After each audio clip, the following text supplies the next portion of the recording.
Presidente do Tribunal de Recurso até a nomeação presidente do Tribunal de Recurso, as competências, órgão, magistratura no governo.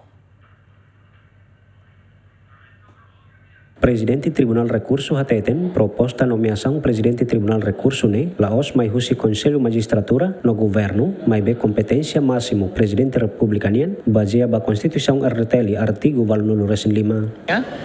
Primeiro mané te pode ser russo quando se ia candidato rumah ou rumah nara rumah ma Conselho haruka ba Presidente da República. Então será uma causa tempo itu pode ser iba público Timor Tomak kata tuir Constituição atu hili Presidente do Tribunal de Recurso nebe que agora exerce função Presidente Supremo Tribunal de Justiça nian Presidente do Tribunal de Contas nian nebe que itu tatene kata ne competência ne mai husi Constituição hakere que naba ni requisitos naba e depois hakere que lei orgânica ne hatete kata irane competência nebe que Presidente da República nian rasik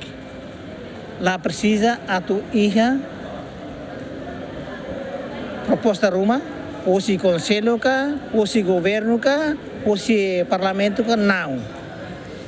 lá iha será mais iha ne competência nian rasik agora se o senhor Presidente da República hakar ka atrona Conselho Supremo Magistratura Judicial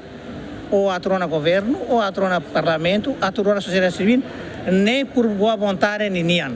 mas lá os tamba obrigação legal rumah nebe que mais constituição ou mais lei nebe to agora Presidente da República se dá curso e nem competência nian tamba lá os